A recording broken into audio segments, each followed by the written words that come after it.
আল্লাহ রাব্বুল আলামিন বলেন, বান্দা যখন হতাশাগ্রস্ত হয়ে বান্দা যখন কাঁদতে থাকে আর ডাকতে থাকে, ইয়া আল্লাহ, ইয়া রহমান, ইয়া রহিম, ইয়া হাইয়ু ইয়া কাইয়ুম। ঘরের সবাই যখন ঘুমানো, আপনি তখন উঠুন, এই ঠান্ডা পানি দিয়া ওযু বানায়া 2 রাকাত তাহাজ্জুদের নামাজ আদায় করে চোখের পানি ছেড়ে দিয়ে মধুর সুরে যদি ডাকতে থাকেন, ইয়া আল্লাহ, ইয়া রহমান, ইয়া রহিম, ইয়া হাইয়ু ইয়া কাইয়ুম। আল্লামা ইকবাল রহমতুল্লাহি আলাইহি বলেছেন, दिल से जो बात निकलती है, दिल से जो बात निकलती है, असर रखती है पर नहीं मगर तौक़ते परवाज़ रखती है। কবি বলেন, মুখের কথা আর মনের কথা ভিন্ন রকম। মন থেকে যে কথা জিহ্বা দিয়ে উচ্চারিত হয়, এই কথার প্রভাব বিস্তার করে, ডানা না থাকলেও উড়তে সক্ষম হয়। তার মানে হলো, বান্দা যখন মনের গহীন কন্দর থেকে হৃদয়ের সবটুকু শক্তি উজাড় করে টেনশনের মধ্যে আছেন, পেরেশানের মধ্যে দিনকাল অতিবাহিত করছেন, দুশ্চিন্তা নিয়ে দিনকাল অতিবাহিত করছেন, আমার ভাইরা, আল্লাহ রাব্বুল আলামিন বলেন, বান্দা যখন অন্তরের অন্তরস্থল থেকে মোহাব্বত নিয়ে, ভালোবাসা নিয়ে অশ্রুসিক্ত নয়নে একটা বার যদি আমার আল্লাহকে আল্লাহ বলে ডাক দেন, আমার ভাইরা, আল্লাহ রাব্বুল আলামিন তার ডাকে ৭০ বার সাড়া দিয়ে আল্লাহ রাব্বুল আলামিন মুহূর্তের মধ্যে জিজ্ঞাসা করে বলে, বান্দা কি চাও বান্দা, আমি হাজির। আমার ভাইয়েরা, আমার আল্লাহকে ডাকার জন্য মাইকের দরকার হয় না, আমার আল্লাহকে ডাকার জন্য চিৎকার আমার দরকার নাই। মনে মনে ডাকলেও তিনি শোনেন, সশব্দে ডাকলেও কিন্তু তিনি শুনতে পান, ফিস ফিস করে ডাকলেও কিন্তু তিনি শোনেন। কথা বলেন, কথা ঠিক কিনা? আমার ভাইয়েরা, আল্লাহ রাব্বুল আলামিন বলেন, বান্দা যখন ডাকে আল্লাহ রাব্বুল আলামিন শুনিয়ে দিচ্ছেন, ওয়া নাহানু আকরাবু ইলাইহি মিন হাবলিল ওয়ারিদ। জোরে বলুন আল্লাহু আকবার। আল্লাহ রাব্বুল আলামিন বলে, বান্দা তোমার যে সাহারা রগ আছে বান্দা, আমি আল্লাহ রাব্বুল আলামিন তোমার সেই সাহারা রগের থেকেও বেশি নিকটে। আমার আল্লাহর চাইতে এত নিকটে, এত দয়ালু, এত ভালো আমাকে আর কেউ বাসতে পারবে ভাই? সবাই কথা বলেন, বাসতে পারবে ভাই? তাহলে যে আল্লাহ আমাকে মোহাব্বত করে, ভালোবাসেন এবং আমার সবচাইতে নিকটে, সেই আল্লাহকে মোহাব্বত করে তার ইবাদত, তার বন্দেগী করা দরকার আছে না নাই? আমাদের কাজ হলো দাসত্ব করা, গোলামি করা। আল্লাহ রাব্বুল আলামিন এমনি এমনি এই দুনিয়াতে আমাকে আপনাকে পাঠায় নাই, খাওয়ার জন্য পাঠায় নাই, পড়ার জন্য পাঠায় নাই, আমার ভাইরা। তাহলে আল্লাহ রাব্বুল আলামিন কেন পাঠালেন? আল্লাহ পাক বলছেন, ওমা খালাকুতুল জিন্না ওয়াল ইনসা ইল্লা লিয়াবুদুন। জোরে বলুন আল্লাহু আকবার। আল্লাহ রাব্বুল আলামিন বলেন, আমি আল্লাহ রাব্বুল আলামিন জিন জাতি আর মানব জাতিকে আমি আল্লাহ তাআলা কেবলমাত্র শুধুমাত্র আমি আল্লাহ তাআলার দাসত্ব করার জন্য, আমার গোলামি করার জন্য আমি আল্লাহ তাআলা প্রেরণ করেছি। তাহলে আমাদের কাজ কি ভাই? কথা বলেন, আমাদের কাজ কি? গোলামি করা, দাসত্ব করা। আমরা গোলাম কার? সবাই কথা বলেন, কার? আমরা একমাত্র গোলামি করব কার? আল্লাহর দাসত্ব করব, গোলামি করব আমরা আল্লাহর। আজ মুসলমান যদি পঙ্খানুপঙ্খা যথারীতি আল্লাহ তাআলার গোলামি করত, তাহলে এই বাংলার জমিনে মুসলমান লাঞ্ছিত, বঞ্চিত, নির্যাতিত হইতো না। কথা বলেন, কথা ঠিক কিনা? আল্লাহ রাব্বুল আলামিন বলেন, فَلْيَعْبُدُوا رَبَّ هَذَا الْبَيْتِ الَّذِي أَطْعَمَهُم مِّن جُوعٍ وَآمَنَهُم مِّن خَوْفٍ। দাসত্ব করো এই ঘরের প্রতিপালকের, গোলামি করো এই ঘরের প্রতিপালকের, যে রব তোমাকে ক্ষুধার সময় তৃপ্তি সহকারে খাওয়ায় এবং তোমার ভয়ের সময় তোমাকে পরিপূর্ণ নিরাপত্তা দান করে। ঠিক কিনা?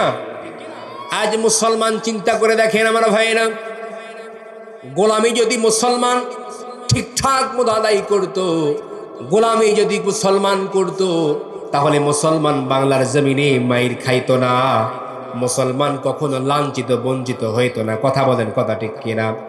কারণ মুসলমানকে আল্লাহ রাব্বুল আলামিন মাইর খাওয়ার জন্য আল্লাহ পাকের মহাগ্রন্থ আল কোরআনকে আল্লাহ তাআলা দান করে নাই।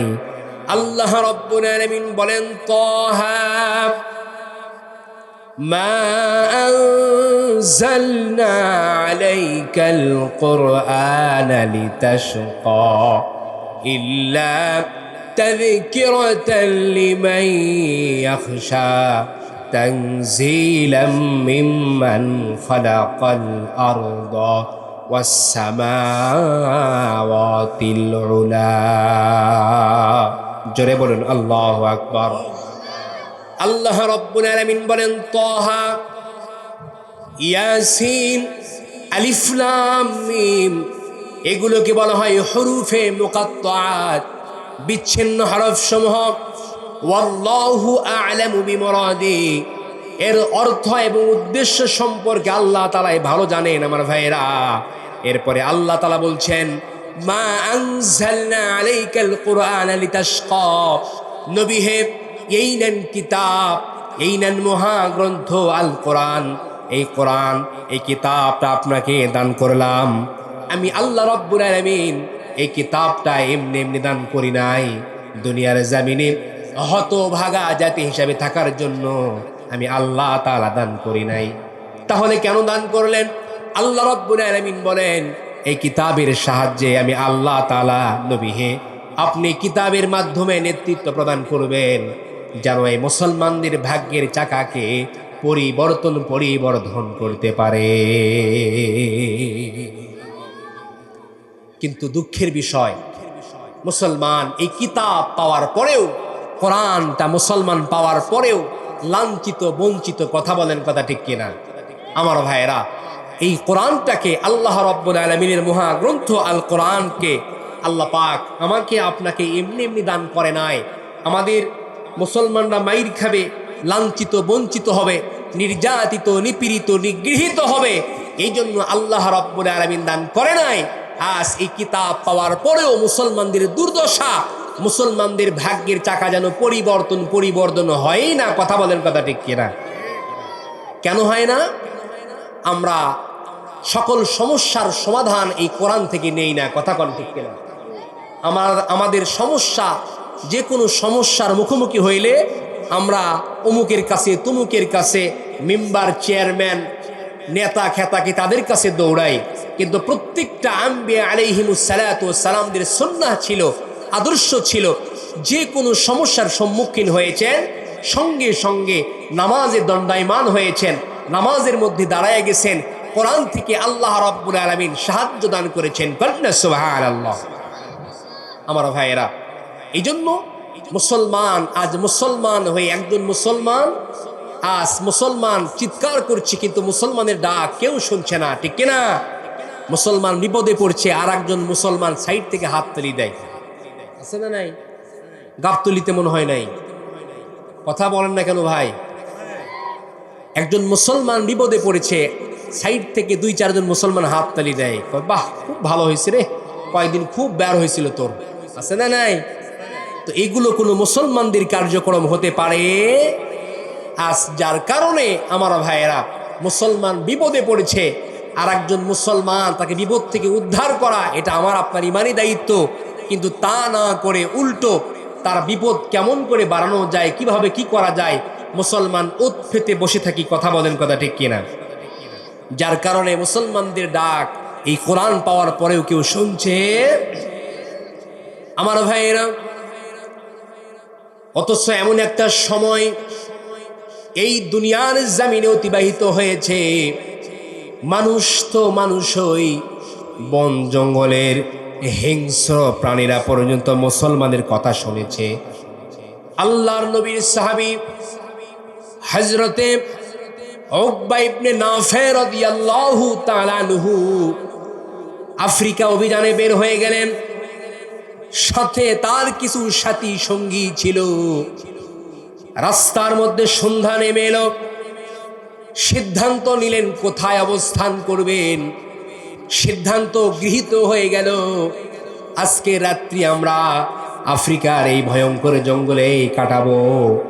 সিদ্ধান্ত গৃহীত হওয়ার পরে দলবল সাথী সঙ্গীদেরকে নিয়ে সরাসরি আফ্রিকার জঙ্গলে প্রবেশ করেছেন।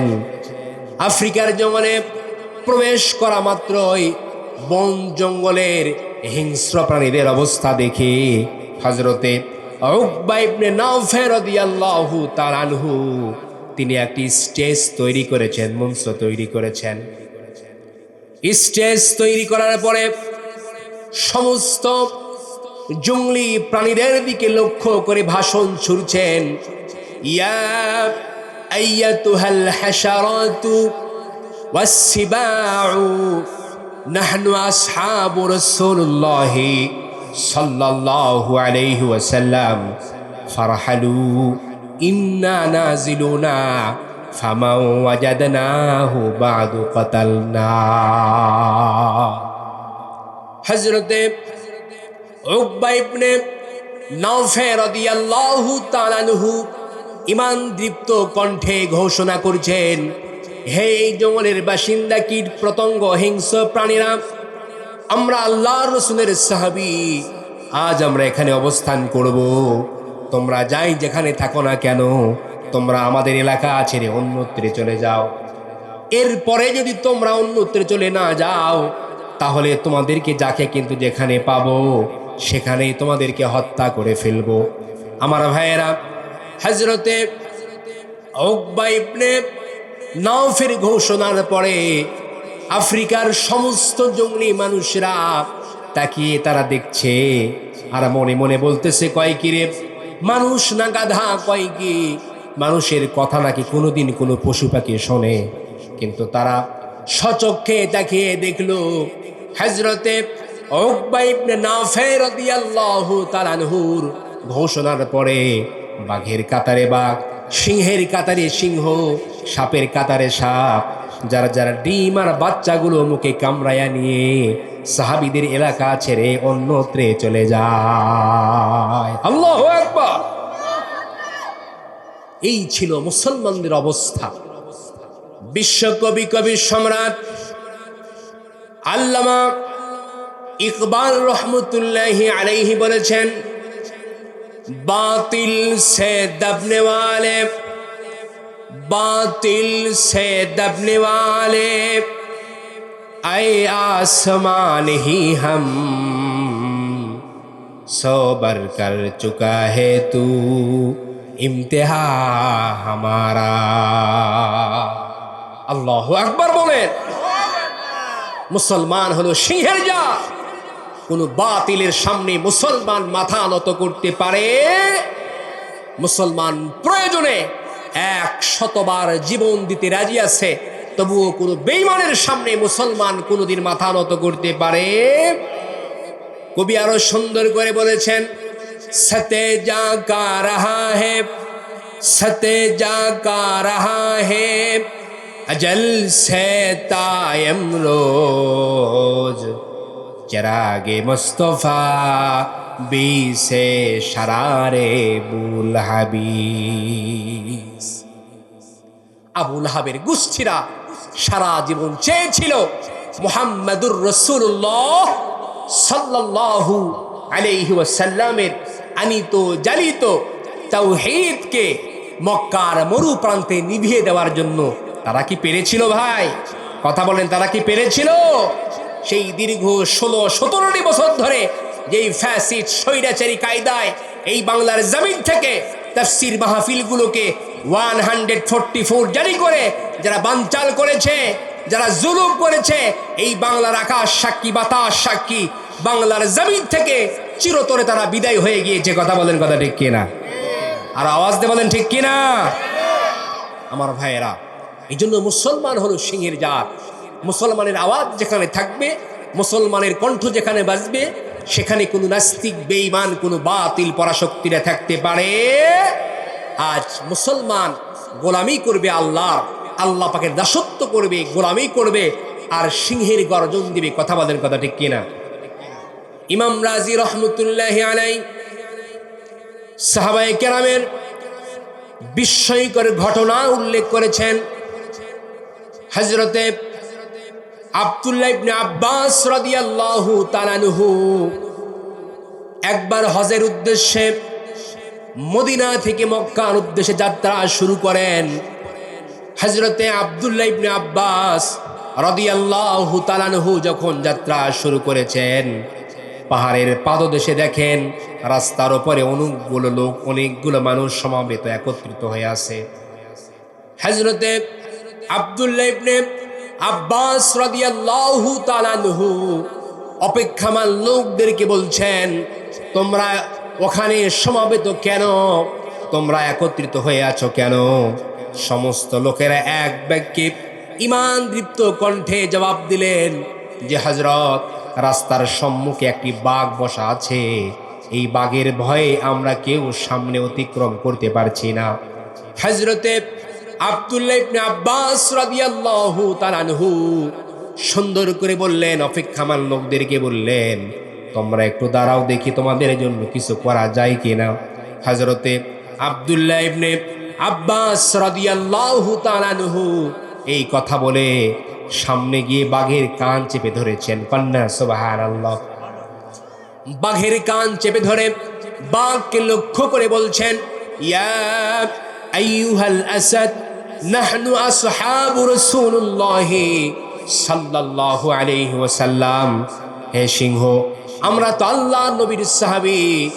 এই কথা বলে বাঘের কান চেপে ধরেছেন আর অপেক্ষামান লোকদেরকে বলছেন, তোমরা এক এক করে রাস্তা অতিক্রম করে চলে যাও।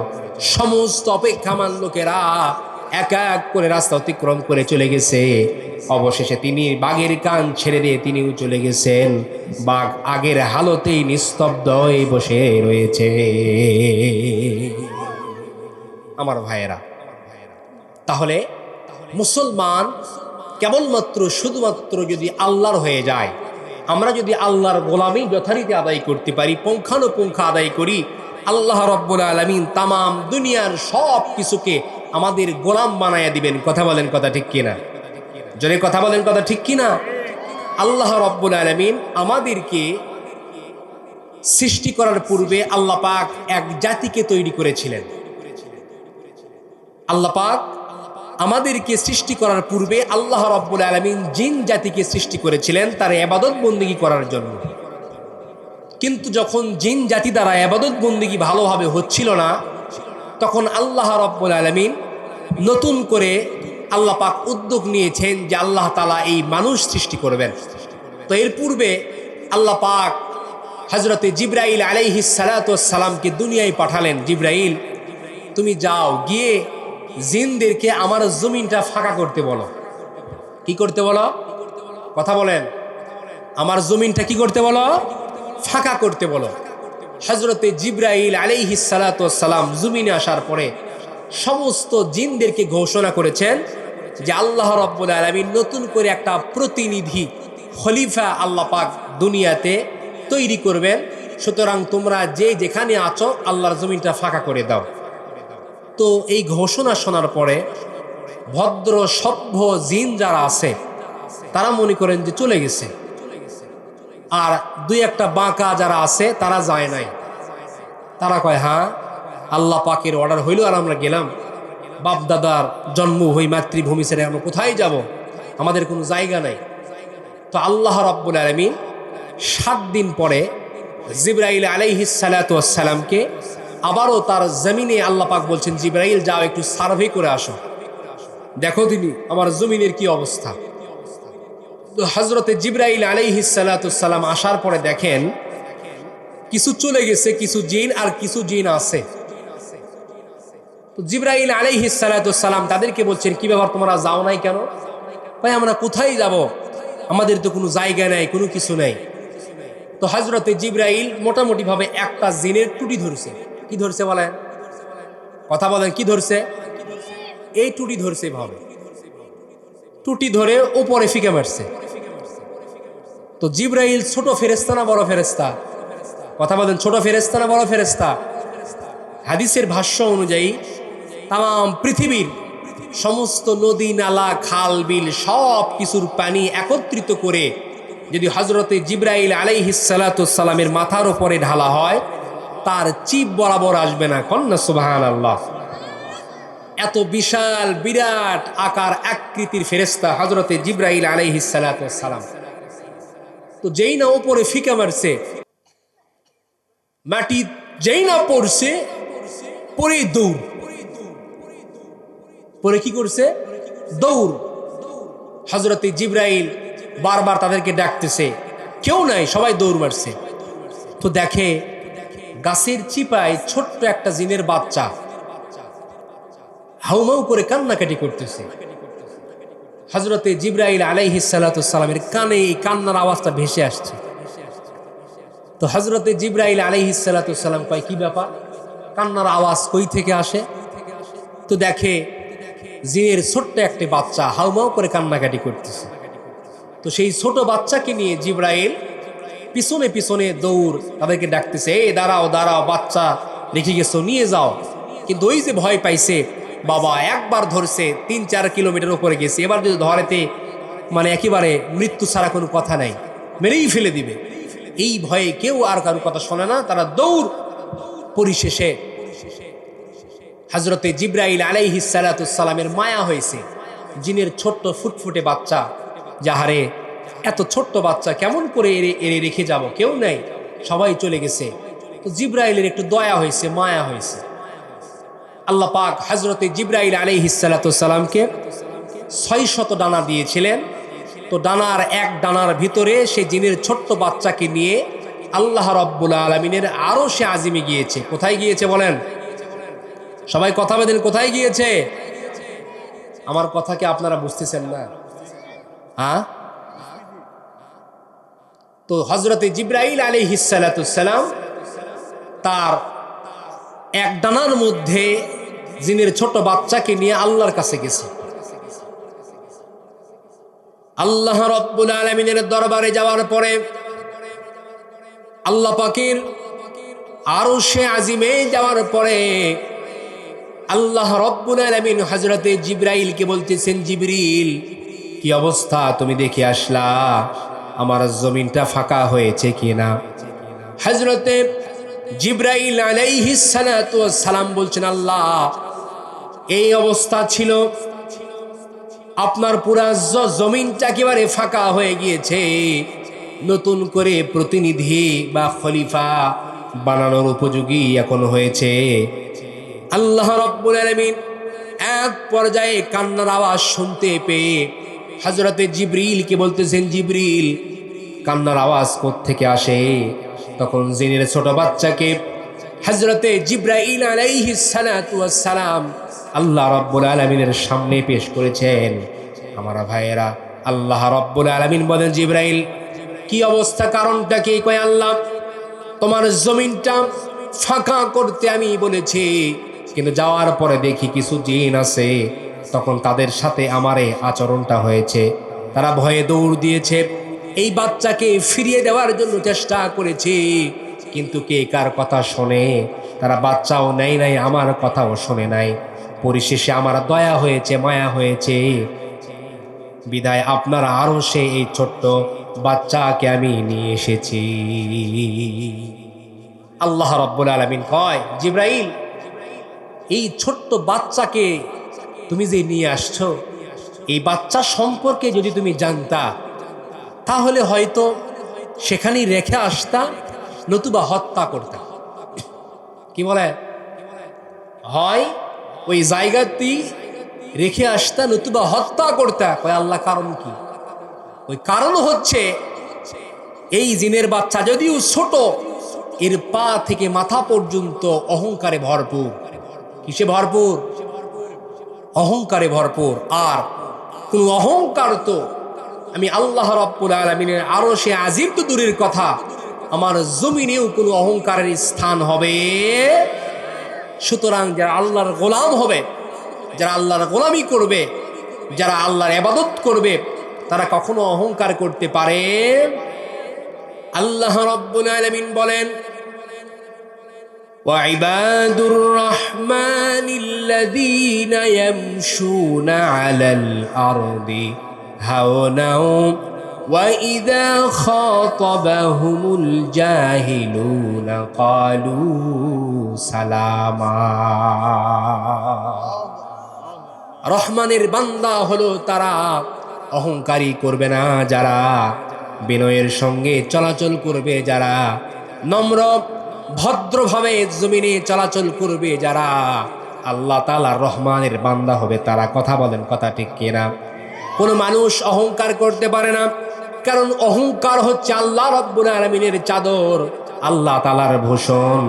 আল্লাহর হাবিব সাল্লাল্লাহু আলাইহি ওয়াসাল্লাম বলেছেন, যদি কোনো মানুষের মধ্যে যাররা পরিমাণ যদি অহংকার থাকে আমার ভাইরা, তাহলে সেই মানুষকে আল্লাহ রাব্বুল আলামিন কোনদিন আল্লাহ তাআলা জান্নাত দান করবে না।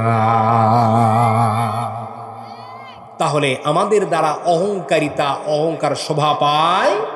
অহংকার কার চাদর? কার চাদর বলেন আমার ভাইয়েরা? তো আল্লাহ রাব্বুল আলামিন হযরতে জিবরাইল আলাইহিস সালাতু ওয়াস সালামকে বলছেন, এই জিনের ছোট্ট বাচ্চা সম্পর্কে যদি তুমি জানতা, হয় সেখানেই হত্যা করতা, নতুবা রেখে আসতা। কয় আল্লাহ কারণ? ওই কারণের পা থেকে মাথা পর্যন্ত অহংকারে ভরপুর। কি ভরপুর? অহংকারে ভরপুর। তো যখন নিয়েই আসছো, এর দায়িত্ব তুমি নাও। কয় আল্লাহ ঠিক আছে। কয় কোনো অহংকার যেহেতু আমার আসমানের উপরেও জায়গা নেই, জমিনেও জায়গা নেই, তাহলে কি করা দরকার? বলে যে আমার 7 তবক জমিনের নিচে রেখে আসো, এর খাওয়া দাওয়ার দায়িত্ব সব তুমি নাও, যখন খাবার প্রয়োজন পড়বে তোমাকে দিয়ে দিব, তুমি পৌঁছাই দিবা। হযরতে জিবরাইল আলাইহিস সালাতু ওয়াস সালাম জিনের ছোট্ট বাচ্চাকে নিয়ে যায়, আর কয় জিনের বাচ্চা যদিও ছোট কিন্তু কথা বলতে পারে। কই কি রে, তোকে নিয়ে তো বড়ই বিপদে পড়ছি। কই কারণ কি ভাই? জিবরাইলকে কয়, কই কারণ কি ভাই? জিবরাইল ভাই কি কারণ? কই কারণ তোর নাকি পা থেকে মাথা পর্যন্ত অহংকারে ভরপুর রে। তখন জিনের ছোট্ট বাচ্চা হযরতে জিবরাইল কি কয়, জিবরাইল ভাই আমার মধ্যে যে অহংকারী নাই, এটা আমি প্রমাণ করেই ছাড়ব। কয় ঠিক আছে। তখন 7 তবক জমিনের নিচে ওই জিনের ছোট বাচ্চাকে হযরতে জিবরাইল আলাইহিস সালাতু ওয়াস সালাম রেখে আসে। খাবার দিয়েছে আর বলেছে, খাবার ফুরানোর আগেই আমি আবার তোমাকে খাবার দিয়ে যাব। তো জিনের ছোট্ট বাচ্চা চোখের পানি ছেড়ে দেয়, কান্না করে, আর আল্লাহ পাকের কুদরতি কদমে দীর্ঘ লম্বা লম্বা সেজদা দেয়। আর ওইদিকে আল্লাহ রাব্বুল আলামিন নতুন করে প্রতিনিধি আল্লাহ পাক যে বানাবেন, আল্লাহ রাব্বুল আলামিন নতুন করে যে প্রতিনিধি বানাবেন, সেই জন্য আল্লাহ রাব্বুল আলামিন ফেরেশতাদের সাথে পরামর্শ করেছেন। কি পরামর্শ? আল্লাহ রাব্বুল আলামিন বলেন, وَإِذْ قَالَ رَبُّكَ لِلْمَلَائِكَةِ إِنِّي جَاعِلٌ فِي الْأَرْضِ خَلِيفَةً قَالُوا أَتَجْعَلُ فِيهَا مَن يُفْسِدُ فِيهَا وَيَسْفِكُ الدِّمَاءَ وَنَحْنُ نُسَبِّحُ بِحَمْدِكَ وَنُقَدِّسُ لَكَ قال إني أعلم ما لا تعلمون। জোরে বলেন আল্লাহু আকবার। আল্লাহ রাব্বুল আলামিন ফেরেশতাদের বিশাল একটা জামাত নিয়া আল্লাহ রব্বুল আলামিন বলছেন, ও আমার ফেরেশতারা, ও আমার রহমতের ফেরেশতারা, আমি আল্লাহ রব্বুল আলামিন জমিনের উপরে নতুন করে একটা প্রতিনিধি বা খলিফা বানাতে চাই। তোমাদের সঙ্গে পরামর্শ করি, তোমাদের মতামতকে আমি শুনতে চাই। আমার ভাইয়েরা, আল্লাহ পাক যখন তার মতকে ফেরেশতাদের সামনে পেশ করলেন, ফেরেশতারা আল্লাহ রব্বুল আলামিনকে বলছেন, গো আল্লাহ, قالوا أتجعل فيها من يفسد فيها ويسفك الدماء ونحن نسبح بحمدك ونقدس لك। ফেরেশতারা আল্লাহ রব্বুল আলামিনকে বলেন, গো আল্লাহ, আপনি এমন প্রতিনিধি বা খলিফা দুনিয়াতে বানাতে চান, এমন প্রতিনিধি তৈরি করতে চান আল্লাহ। তারা তো দুনিয়ার জমিনে মারামারি করবে, কাটাকাটি করবে, দাঙ্গামা হাঙ্গামা সৃষ্টি করবে। ওগো আল্লাহ, তাদেরকে সৃষ্টি করার কোনো দরকার নাই। আপনার বরত্বতা, আপনার প্রশংসা করার জন্য আমরা যথেষ্ট। আল্লাহ পাক তাদেরকে আপনি সৃষ্টি করেন না। আল্লাহ রব্বুল আলামিন সঙ্গে সঙ্গে জানাইয়া দিলেন, ক্বালা ইন্নী আ'লামু মা লা তা'লামুন। আল্লাহ রব্বুল আলামিন বলেন, ও ফেরেশতারা, ও আমার ফেরেশতারা, আমি আল্লাহ রব্বুল আলামিন যা জানি তোমরা তা জানো না। আমি আল্লাহ তাআলা যা জানি তোমরা তা জানো না। আমার ভাইয়েরা, আল্লাহ রব্বুল আলামিন ওইদিকে আদম আলাইহিস সালাতু ওয়াস সালামকে কাদা মাটি দিয়ে সব কিছু দিয়ে আল্লাহ পাক অবকাঠামো তৈরি করলেন। এখনো আল্লাহ পাক রূহ দেয় নাই। কি দেয় নাই? আল্লাহ পাক এখনো রূহ দান করে নাই। ওইদিকে জিনের ছোট্ট বাচ্চা আল্লাহ পাকের কুদরতি পায়ে কদমে লম্বা লম্বা সেজদা দেয়, লম্বা লম্বা সেজদা দিচ্ছে। ওই যে জিবরাইলের সঙ্গে চ্যালেঞ্জ করেছে যে আমার মধ্যে যেহেতু অহংকার নাই, এটা আমি প্রমাণ করেই ছাড়বো। এটা আমি কি করে ছাড়বো? প্রমাণ করেই ছাড়বো। যার কারণে লম্বা লম্বা সেজদা দেয়। এইদিকে যখন আদম আলাইহিস সালাতু ওয়াস সালামকে তৈরি করা হয়ে গিয়েছে আমার ভাইয়েরা, তখন জিবরাইল আল্লাহর কাছে বারবার আবেদন করে, আল্লাহ, ওর মধ্যে যদি অহংকারী থাকবে, তে এতদিন ধরে আপনার কুদরতি কদমে চোখের পানি ফেলে কান্না করবে, এত ক্রন্দন করবে। আল্লাহ, আল্লাহ ওকে নিয়ে আসি। কি করি? ওকে নিয়ে আসি। তো এক পর্যায়ে হযরতে জিবরাইল আলাইহিস সালাতু ওয়াস সালাম, জিনের ছোট্ট বাচ্চা, দীর্ঘ 7 তবক জমিনে 14,000 বছর পর্যন্ত সেজদা দিয়েছে। তো হযরতে জিবরাইল আলাইহিস সালাতু ওয়াস সালাম আল্লাহ পাকের আরশে আজিমে নিয়ে গেছে। একদিকে রাখছে আমাদের আদি পিতা হযরতে আদম আলাইহিস সালাতু ওয়াস সালাম, আর ওই সাইডে নিয়ে আসছে ওই বাচ্চাকে। এখনো আল্লাহ পাক রূহ দান করে নাই। মিন টাইম সুন্দর একটা মুহূর্ত, আল্লাহ রব্বুল আলামিন যেই মাত্র আদম আলাইহিস সালাতু ওয়াস সালামকে রূহ দিয়েছেন, কেবলমাত্র রূহ দিয়েছেন, সঙ্গে সঙ্গে আমাদের আদি পিতা, পৃথিবীর শ্রেষ্ঠ মানব, মহামানব, প্রথম মানব হযরতে আদম আলাইহিস সালাতু ওয়াস সালাম সঙ্গে সঙ্গে পড়ছে আলহামদুলিল্লাহ। সবাই বলেন আলহামদুলিল্লাহ। আদম আলাইহিস সালাতু ওয়াস সালাম সর্বপ্রথম আল্লাহ পাকের শুকরিয়া জ্ঞাপন করেছেন, আদায় করেছেন। সাইড থেকে ওই ছোট্ট বাচ্চা কয়, সর্বনাশ, এতদিন পর্যন্ত আল্লাহর কুদরতি কদমে পায়ে সেজদা দিয়েছি, আল্লাহ পাকের কাছাকাছি যাইতে পারি নাই, আর এই বেটায় কেবলমাত্র কিচ্ছু করে নাই, এক কেবল রূহ ঢুকাইছে আর এই আলহামদুলিল্লাহ পড়ছে। তার মানে এই যে কোনো পরিস্থিতি হোক না কেন আল্লাহকে রাজি খুশি করেই ছাড়বে। কথা বলেন, কথা ঠিক কিনা? সাইড থেকে আল্লাহ রাব্বুল আলামিন সঙ্গে সঙ্গে কয়, জিবরাইল, এর অহংকার কমছে। কি বলে? জিবরাইল, এর অহংকার কমছে। সুতরাং কোন অহংকারীর স্থান আমার আরশে আজিমেও নাই, আমার জমিনের উপরেও স্থান কোন অহংকারীর হবে। যেহেতু আমাদের আদি পিতা রূহ দান করার সঙ্গে সঙ্গে আলহামদুলিল্লাহ আল্লাহ পাকের শুকরিয়া জ্ঞাপন করেছে, আমরা তার সন্তান। হাজারটা ভুল করতে পারি, অপরাধ করতে পারি, জীবনের সূচনা লগ্ন থেকে যাবৎ পর্যন্ত বিভিন্ন রকমের ভুল করেছি, অন্যায় করেছি, আল্লাহর গোলামি পঙ্খানুপুঙ্খা আদায় করি নাই, আল্লাহর গোলামি থেকে অনেক দূরে আমরা সরে গিয়েছি। আজকের এই মাহফিলে যদিও আমরা চোখের পানি ছেড়ে দিয়ে আল্লাহর কাছে ওয়াদাবদ্ধ হয়, আল্লাহ আমরা অহংকারী করেছি, গুনাহে কাজ করেছি, ভুল করেছি, আমাদের সব কিছুকে মাফ করে আজকে থেকে ওয়াদা দিলাম, ওয়াদাবদ্ধ হলাম, তোমার গোলামি, তোমার নামাজ রোজা যত ইবাদত বন্দেগী রয়েছে সব কিছুকে আমরা যথারীতি পালন করব। আল্লাহর হাবিব সাল্লাল্লাহু আলাইহি ওয়াসাল্লাম বলেন, এই কথা বলার সঙ্গে সঙ্গে আল্লাহ রাব্বুল আলামিন অতীতের জীবনের সমস্ত গুনাহগুলোকে আল্লাহ রাব্বুল আলামিন মুহূর্তের মধ্যে মাফ করাইয়া দেন। কন্যা সুবহানাল্লাহ। এই জন্য আমার ভাইয়েরা, আল্লাহ রাব্বুল আলামিন এই কোরআনে কারীম আমাদেরকে এমনি এমনি দান করে নাই। আল্লাহ পাক মুসলমানদের ভাগ্যের চাকাকে পরিবর্ধন করার জন্য আল্লাহ রাব্বুল আলামিন দান করেছেন। আমার ভাইয়েরা, আমাদের কাজ হচ্ছে গোলামি করা। গোলামি হচ্ছে আল্লাহ পাকের আদেশকে আমরা পালন করব, আর যা আল্লাহ পাক নিষেধ করেছেন সেগুলোকে বর্জন করব। আমার ভাইয়েরা, এই গোলামির মধ্যে সবচাইতে শ্রেষ্ঠ ইবাদত হচ্ছে আল্লাহ তাআলার নামাজ। কারণ নামাজ সবচাইতে গুরুত্বপূর্ণ ইবাদত। আল্লাহ তাবারাকা ওয়া তাআলা একবার যদি নামাজের কথা বলতেন, নামাজ ফরজ হয়ে যেত।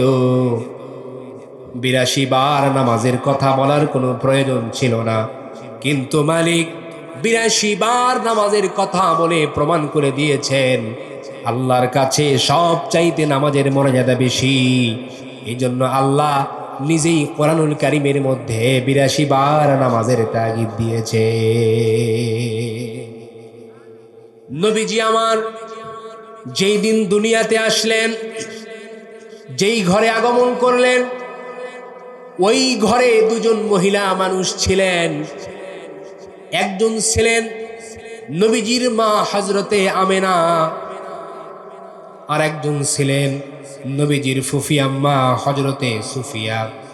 নবীজির ফুফি আম্মা হযরতে সুফিয়া বর্ণনা করেন, সোমবার দিন সুবহে সাদেকের সময় হঠাৎ করে আমার চোখে একটি আলোর ঝলকানি আসলো, আর ওই আলোর ছাঁটা লেগে আমার চোখের পর্দা বন্ধ হয়ে গেল। আমার চোখ দুটি বন্ধ হয়ে গেল। আমি আমার ভাতিজা মুহাম্মদ সাল্লাল্লাহু আলাইহি ওয়াসাল্লামকে দেখেছি, আমি আল্লাহর নবীকে দেখেছি। আল্লাহর হাবিব সাল্লাল্লাহু আলাইহি ওয়াসাল্লাম নামাজের সেজদার হালতে দুনিয়াতে এসেছেন, আর নবীজির আগমনে গোটা দুনিয়া আলোকিত হয়ে গেছে। তাহলে যেই নবী নামাজের হালতে আসলেন, বিদায় নিলেন কিভাবে? হযরতে মা আয়েশা সিদ্দিকা রাদিয়াল্লাহু তাআলা আনহা বলেন, নবীজির গায়ে প্রচন্ড জ্বর এলো। এই জ্বর নিয়ে তিনি শুয়ে আছেন, কখনো বেহুশ আবার কখনো হুঁশ। এর মধ্যে এশার আজান হয়ে গেল। সাহাবীরা বহুক্ষণ অপেক্ষা করে হযরতে আবু বকরের ইমামতিতে নামাজ শুরু করলেন সবাই। কিন্তু সাহাবীরা নামাজের মধ্যে কাঁদতে কাঁদতে অস্থির হয়ে যাচ্ছে। তাদের মনের ধারণা হয়েছে আল্লাহর নবীজির পিছনে নামাজ পড়ার সৌভাগ্য থেকে তারা মাহরুম হয়ে গেল। হুজুরের হুঁশ এলো। হযরতে আয়েশা সিদ্দিকা রাদিয়াল্লাহু তাআলা আনহাকে বলছেন, আয়েশা, আয়েশারে এখন কোন সময়? হযরতে আয়েশা সিদ্দিকা রাদিয়াল্লাহু তাআলা আনহা বলতেছেন, ইয়া রাসূলুল্লাহি, ইয়া হাবিবাল্লাহ, মসজিদে নববীতে নামাজ শুরু হয়ে গিয়েছে। সাহাবীরা বহুক্ষণ অপেক্ষা করে আমার বাবার ইমামতিতে নামাজ শুরু করেছেন সবাই, কিন্তু সাহাবীরা নামাজের মধ্যে কাঁদতে কাঁদতে অস্থির হয়ে যাচ্ছে। আল্লাহর হাবিব সাল্লাল্লাহু আলাইহি ওয়াসাল্লাম বললেন, আয়েশা, দরজা খুলে দাও আর আমার মাথাটা একটু উঁচু করে ধরো, আমি একটু নামাজের দৃশ্যটা দেখি। দরজা খুলে দেওয়া হলো, নবীজির মাথা উঁচু করে ধরা হলো। আল্লাহর হাবিব সাল্লাল্লাহু আলাইহি ওয়াসাল্লাম নামাজের দৃশ্য দেখে আবার তিনি শুয়ে পড়লেন। হযরতে আয়েশা সিদ্দিকা রাদিয়াল্লাহু তাআলা আনহা লক্ষ্য করে দেখেন নবীজির দুই চোখের কোণা দিয়ে পানি পড়তেছে। হযরতে আয়েশা সিদ্দিকা রাদিয়াল্লাহু তাআলা আনহা লক্ষ্য করলেন আল্লাহর হাবিব সাল্লাল্লাহু আলাইহি ওয়াসাল্লামকে বলতেছেন, ইয়া রাসূলুল্লাহি, ইয়া হাবিবাল্লাহ, নামাজের দৃশ্য দেখে চোখে কেন পানি আসলো? হুজুর বললেন, আয়েশা রে, এটা কোনো দুঃখের পানি নয়, এটা তৃপ্তির পানি। এই যে জামাত আমি দেখতে পেলাম আয়েশা রে, এই জামাত কায়েমের জন্য তায়েফের ময়দানে অনেক রক্ত আমার ঝরেছে, উহুদের ময়দানে দান মুবারক শহীদ হয়েছে, সাহাবায়ে কেরাম জীবন দিয়েছে। এই যে জামাত আমি দেখতে পেলাম, ভবিষ্যতের একটা ছবি যেন চোখে ধরা পড়লো। আমার মনে হলো কাল কিয়ামত পর্যন্ত এই পৃথিবীতে আমার যত উম্মত আসবে তারা এই ভাব করে জামাতে নামাজ আদায় করবে। আমার ভাইয়েরা, হযরতে আয়েশা সিদ্দিকা রাদিয়াল্লাহু তাআলা আনহা লক্ষ্য করে দেখেন, নবীজির দুই ঠোঁট নড়তেছে, বিড়বিড় করে নড়ছে।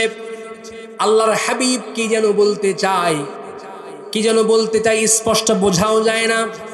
হযরতে আয়েশা কানটা নবীজির মুখের সামনে নিয়ে গেলেন। হযরতে আয়েশা অবলোকন করলেন, হৃদয়ের কানটা লেগে দিয়ে হযরতে আয়েশা সিদ্দিকা রাদিয়াল্লাহু তাআলা আনহা অবলোকন করলেন। আল্লাহর হাবিব সাল্লাল্লাহু আলাইহি ওয়াসাল্লাম ঠোঁট নাড়ায়া নাড়ায়া তিনি কলিজার টুকরা সন্তানের কথা বলে না, নাতির কথা বলে না, জামাইয়ের কথা তিনি বললেন না, স্ত্রীর কথা তিনি বলে নাই, কোনো সাহাবীদের কথা তিনি বললেন না। একটি কথা বারবার তিনি বলছেন, সেটি হচ্ছে আসসালাত, আসসালাত, ইত্তাকুল্লাহা ওয়া মা মালাকাত আইমানুকুম। নামাজ, নামাজ, আমার উম্মতের নামাজ ছেড়ে দিও না। আমার ভাইয়েরা, যেই নবীজি বারবার আল্লাহ পাকের গোলামির কথা বললেন, আল্লাহ পাকের দাসত্বের কথা বললেন, নামাজের কথা বললেন, আল্লাহ রব্বুল আলামিন একাধিক জায়গায় নামাজের আয়াত নাজিল করে আল্লাহ তাআলা নামাজের কথা বললেন। সেই মুসলমান আজ আমরা নামাজ পড়ি না। কথা বলেন, কথা ঠিক কিনা? নামাজ পড়ি, তারপরে নামাজ আবার হয় না। আল্লাহর হাবিব সাল্লাল্লাহু আলাইহি ওয়াসাল্লামের সামনে একজন এসে সালাত আদায় করেছেন। আল্লাহর হাবিব সাল্লাল্লাহু আলাইহি ওয়াসাল্লাম সেই ব্যক্তির সালাত সমাপহনতে আবার বললেন, বিশ্বনবী বললেন, তুমি আবার নামাজ পড়ো, তোমার নামাজ হয় নাই।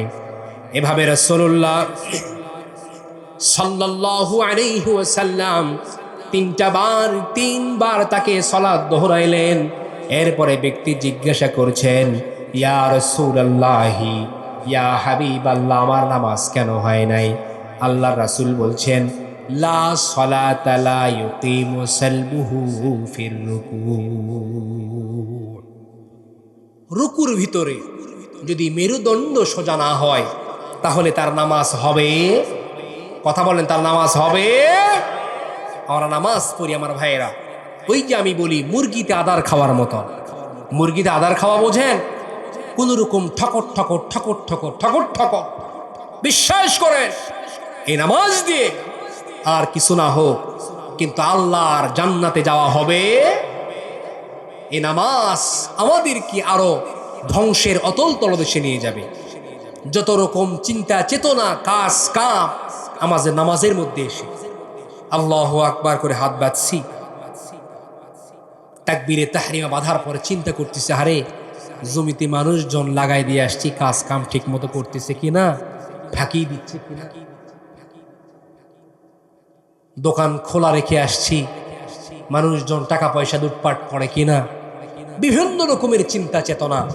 নামাজ মসজিদ থেকে বের হয়ে যাইতে পারলেই মনে হয় আমরা বাঁচি। আমার প্রিয় ভাইয়েরা, বিশ্বাস করেন, এই নামাজ দিয়ে আর কিছু না হোক আল্লাহর জান্নাতে যাওয়া যাবে। এই নামাজ আমাদেরকে আরো ধ্বংসের অতল তলদেশে নিয়ে যাবে। আল্লাহ রাব্বুল আলামিন বলেন, ফাওয়াইলুল লিল মুসাল্লিন আল্লাযীনা হুম আন সালাতিহিম সাহুন। জোরে বলেন আল্লাহু আকবার।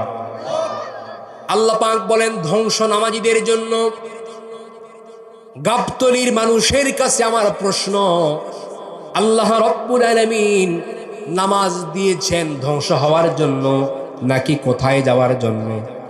জোরে বলেন কোথায় যাওয়ার জন্য? আরো আওয়াজ দিয়ে বলেন কোথায় যাওয়ার জন্য?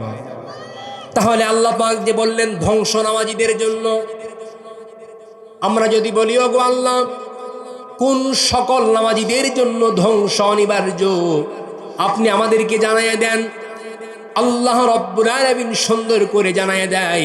আল্লাহ পাক বলছেন আল্লাযীনা হুম আন সালাতিহিম সাহুন। আল্লাহ তাআলা বলেন ওই সকল নামাজীদের জন্য ধ্বংস অনিবার্য যারা তাদের নামাজের ব্যাপারে বেখেয়াল এবং উদাসীন। উদাসীন কারা? এই আয়াতের তাফসীরের ব্যাখ্যায় এসেছে উদাসীন হলো তারা মন চাইলে মসজিদে যায়, মন না চাইলে মসজিদে যায় না। ভালো লাগতেছে নামাজ পড়তে যাচ্ছে, ভালো লাগে না নামাজও পড়তে যায় না। এমন লোক, এমন নামাজে আমাদের সমাজে মোট 5 প্রকার। জোরে বলেন কয় প্রকার? আপনারা কথা বুঝতেছেন? হ্যাঁ, এমন নামাজে আমাদের সমাজে কয় প্রকার?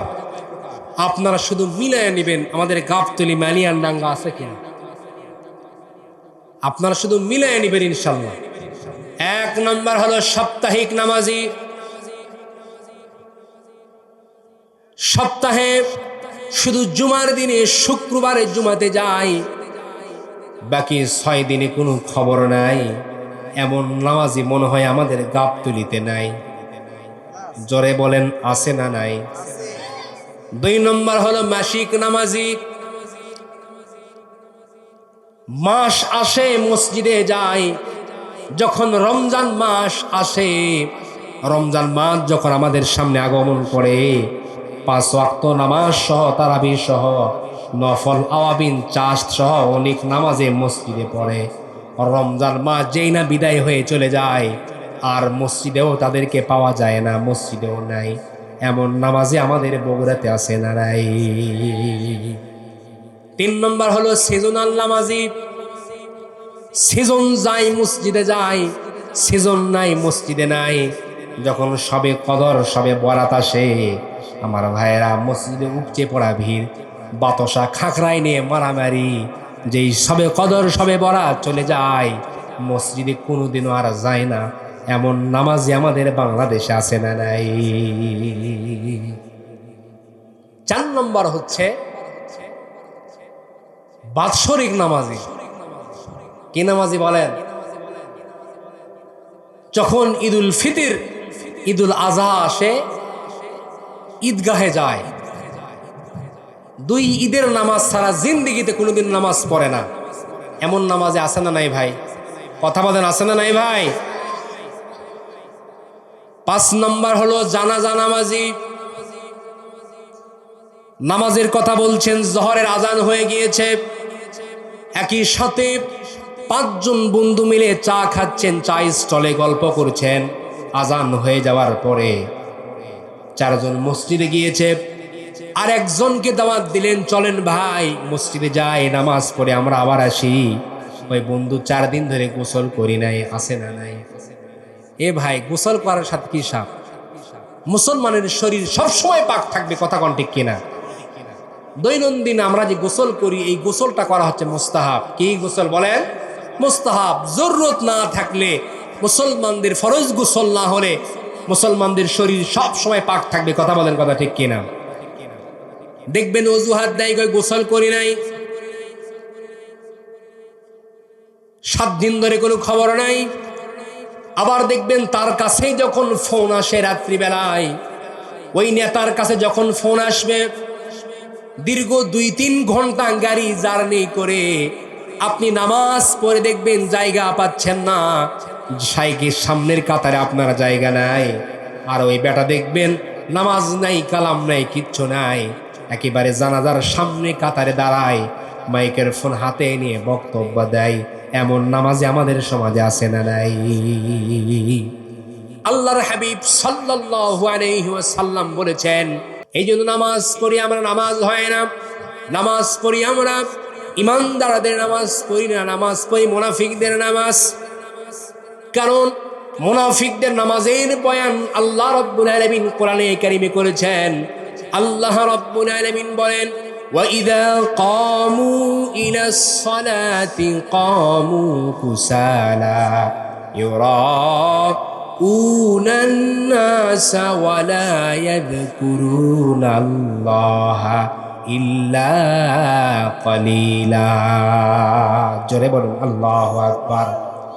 আল্লাহ রাব্বুল আলামিন বলেন, এই মুনাফিকরা যখন নামাজে দাঁড়ায়, অত্যন্ত আলস্য ভঙ্গিতে নামাজে দাঁড়ায়, এরা আমি আল্লাহকে খুব কমই স্মরণ করে। এই জন্য দেখেন না আমার ভাইয়েরা, সুবহান রব্বিয়াল আযীম, সুবহান রব্বিয়াল আলা, রুকুর মধ্যে সেজদার মধ্যে 3 বারের জায়গায় 5 বার 7 বার যদি ইমাম সাহেব বলে, পিছন থেকে একদল গলা খাকরানি শুরু করে দেয়। আছে না নাই? কথা কন না ভাই। ইমাম সাহেব যদি রুকুর মধ্যে সেজদার মধ্যে 5 বার 7 বার 3 বারের জায়গায় 5 বার 7 বার বলে, পিছন থেকে একদল, তার মানে ও ইমাম সাহেবকে সতর্ক করছে, ঠিক কিনা? একজন যদি কাশাশানি শুরু করে, তাল মিলিয়া সবগুলো কাশে। আছে না নাই? কথা বলেন ভাই, আছে না নাই? বিশ্বাস করেন আমার ভাইয়েরা, এই নামাজ দিয়ে আর কিছু না হোক, কাল কিয়ামতের ময়দানে আল্লাহর জান্নাতে যাওয়া যাবে। সালাত আদায় করবেন। বিশ্বনবী সাল্লাল্লাহু আলাইহি ওয়াসাল্লাম যেভাবে সালাতের ট্রেনিং দিয়েছেন, সালাত আদায় করবেন, জীবন্ত নামাজ পড়বেন, জীবন্ত নামাজ। আমি আমার ভাষায় বলি, সালাত আদায় করবেন। বিশ্বনবী সাল্লাল্লাহু আলাইহি ওয়াসাল্লাম যেই তরিকায় সালাত আদায় করতে বলেছেন, সেটা হচ্ছে জীবন্ত নামাজ পড়বেন। বলবেন, হুজুর জীবন্ত নামাজ আবার কেমনে? জীবন্ত নামাজ হলো সেই নামাজ, আমাদের এমপি সাহেব বলে গেলেন, বিপদে পড়েছেন, মুসিবতে পড়েছেন, দুনিয়ার কারুর কাছে সাহায্য চাইবেন না, দুনিয়ার কেউ আপনাকে সাহায্য সহযোগিতা করতে পারবে না। আমার ভাইয়েরা, দুনিয়ার মানুষের কাছে আপনি সাহায্য প্রার্থনা করবেন, আপনার বিপদটা বেড়ে যাবে। কারণ দুনিয়ার প্রত্যেকটা মানুষ আপনাকে ভালোবাসবে ততক্ষণ, স্বার্থ থাকবে যতক্ষণ। কথা বলেন, কথা ঠিক কিনা? ভাই ভাইকে ভালোবাসে, স্বার্থ যখন ফুরিয়ে যাবে, ভালোবাসাও খতম হয়ে যাবে। আমার ভাইয়েরা, একজন বন্ধু আর একজন বন্ধুকে ভালোবাসে, স্বার্থ থাকবে যতক্ষণ, ভালোবাসাও থাকবে ততক্ষণ। কথা বলেন, কথা ঠিক কিনা? বন্ধুর কাছে নিজের গোপন বিষয়গুলো আলাপ করবেন, এমন সময় আপনাকে ঘায়েল করবে, সমাজে আপনার মাথা হেট হয়ে যাবে। কথা বলেন, কথা ঠিক কিনা? এই জন্য আমার ভাইয়েরা, আল্লাহ রাব্বুল আলামিন বলেন, ইয়া আইয়ুহাল্লাযীনা আমানুস্তাঈনু বিস-সাবরি ওয়াস-সালাহ ইন্নাল্লাহা মা'আস-সাবিরিন। জোরে বলুন আল্লাহু আকবার। আল্লাহ রাব্বুল আলামিন বলে, বান্দা নামাজ আর ধৈর্যের মাধ্যমে আমি আল্লাহ তাআলার কাছে সাহায্য প্রার্থনা করো। কন্যা সুবহানাল্লাহ। এই জন্য আমার ভাইয়েরা, বিপদে পড়েছেন, দুনিয়ার কারো কাছে সাহায্য চাইবেন না। 7 দিন ধরে হাসপাতালের বেডে আপনি পড়ে আছেন, এই মালিয়ানডাঙ্গার কেউ আপনার খবর নিবে না, এই ওয়ার্ডের মেম্বার আপনার খবর নিবে না, চেয়ারম্যান আপনার খবর নিবে না। আপনার নাকের কোনায় ময়লা লেগে আছে, কোনো বন্ধু বান্ধব তাকাবে না। চোখের কোনায় ময়লা লেগে আছে, বান্ধবী তাকাবে না। চেহারাটা মলিন হয়ে গিয়েছে আমার ভাইরা, চেহারাটা উস্কো খুস্কো হয়ে গিয়েছে, শরীরে ঘা ধরেছে, শরীরে ঘা ধরেছে। সমাজের মানুষ দূর দূর করে আপনাকে তাড়িয়ে দিয়েছে আমার ভাইরা। ওই সময়ও যদি ব্যথিত অন্তর নিয়ে, অন্তর থেকে একটা বার যদি নামাজের মাধ্যমে আর ধৈর্যের মাধ্যমে আল্লাহ রব্বুল আলামিনের কাছে চাওয়ার মতো চাইতে পারেন আমার ভাইরা, আল্লাহ রব্বুল আলামিন বলে, বান্দা শোনো, ওগো বান্দা, একটা বার যদি ব্যথিত অন্তর নিয়ে অনুশোচিত হয়ে আমি আল্লাহ রব্বুল আলামিনের কাছে চাওয়ার মতো চাইতে পারো, আমি আল্লাহ রব্বুল আলামিন তোমার ডাকে সাড়া দিয়ে মুহূর্তের মধ্যে তোমার মনের সমস্ত অশান্তিকে দূরভূত করে দিয়ে আমি আল্লাহ রাব্বুল আলামিন প্রশান্তি দিয়ে পরিপূর্ণ করে দিব।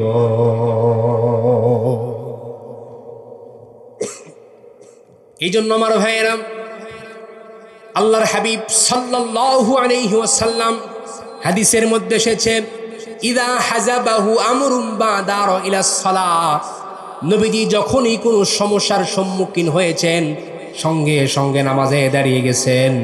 নামাজ থেকে রাসূলুল্লাহ সাল্লাল্লাহু আলাইহি ওয়াসাল্লামের সমাধান সঙ্গে সঙ্গে চলে এসেছে। কথা বলেন, কথা ঠিক কিনা? সাহাবীদের ঘরে খাবার নাই, যাই নামাজে দাঁড়িয়ে গেছে, যাই নামাজ থেকেই সাহাবীদের রিজিকের ফায়সালা করে দিয়েছেন। যিনি, তিনি কে? জোরে বলেন, তিনি কে?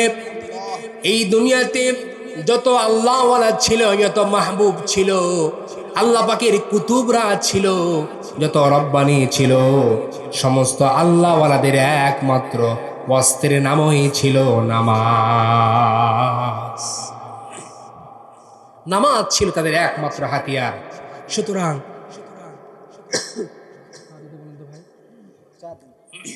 সুতরাং আমার ভাইয়েরা, নামাজ ছাড়া আমাদের বিকল্প কোন রাস্তা?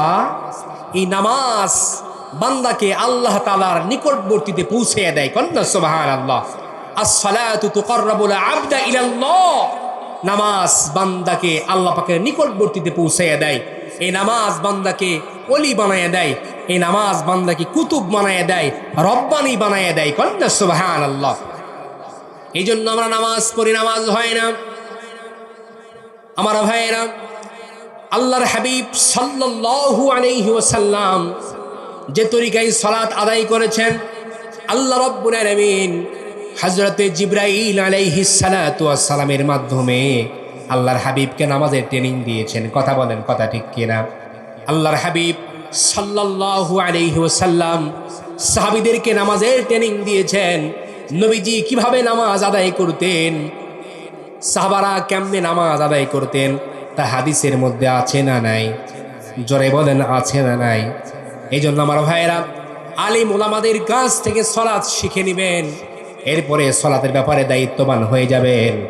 সলাৎ যদি শিখে নেন আর আপনি সলাতের ব্যাপারে যদি দায়িত্ববান হয়ে যান, আর আপনার সলাৎ যদি ঠিক হয়ে যায়, ইমানদার হিসাবে আপনার বাদ বাকি সমস্ত আমল যিনি ঠিক করে দিবেন, চিৎকার দিয়ে বলতে হবে, তিনি কে?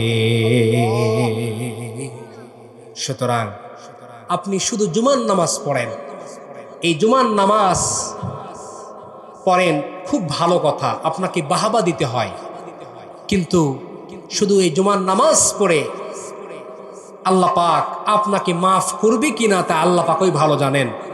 তবে আমার ভাইয়েরা, এই জুমার নামাজ পড়ে মুসলমানিত্বের নাম টিকানো যাবে? যাবে। কারণ আল্লাহর হাবিব বলেছেন, লা হাজ্জাতা ফিল ইসলামি লিমান লা সালাতা লাহু। যার নামাজ নাই, ইসলামে তার কোনো অংশ নাই, তার আমানতদার নাই, দিন নাই, চরিত্র নাই, কিচ্ছু নাই। এই জন্য নামাজ পড়ার দরকার আছে না নাই? কথা বলেন ভাই, আছে না নাই? আলহামদুলিল্লাহ, আমাদের মা বোনেরাও অনেক সুন্দর করে নামাজ পড়ে। আমাদের মা বোনেরা এখন ধার্মিক, আলহামদুলিল্লাহ, তারা নামাজ পড়ে সুন্দরভাবে। নামাজ পড়ে, রোজা করে, তাহাজ্জুদ পড়ে, কালো বোরকা পরে, হাতে পায়ে মুজা পরিধান করে বাহিরে চলাচল করে। ঠিক কিনা? কথা কন না, ঠিক কিনা? আর নিজেদেরকে নেককার মনে করে। আমার মা বোনদের মধ্যে যতক্ষণ পর্যন্ত 4টা গুণ পাওয়া না যাবে, ততক্ষণ পর্যন্ত সেই মা বোনকে আল্লাহ পাক জান্নাত দান করবে। জোরে কথা বলেন। মা বোনদের মধ্যে কয়টা গুণ দরকার? মা বোনের তাহলে অবশ্যই আমার মা বোনেরা চোখ কান খোলা রেখে শুনবেন। আমাদের মা বোনদের দায়িত্ব কয়টা? কোনো মা বোনেরা যদি সুন্দর করে নামাজ পড়তে পারে, 1 নম্বর যদি নামাজ পড়ে, 2 নম্বর যদি রোজা রাখে, 3 নম্বরে যদি পর্দা করে, আর 4 নম্বর যদি স্বামীর আনুগত্য করে, তাহলে আল্লাহ রাব্বুল আলামিন 4টি কাজ করার দ্বারা আমার মা বোনদেরকে জান্নাত দান করবেন। কথা বলেন, কথা ঠিক কিনা? এই জন্য আমার ভাইয়েরা, আমার মা বোনদেরকে, কোনো মা বোনেরা যদি 4টি কাজ যদি করতে পারে, এই 4টি কাজ করলে আল্লাহ রাব্বুল আলামিন আমার মা বোনদেরকে সরাসরি জান্নাত দান করবে। কথা বলেন, কথা ঠিক কিনা?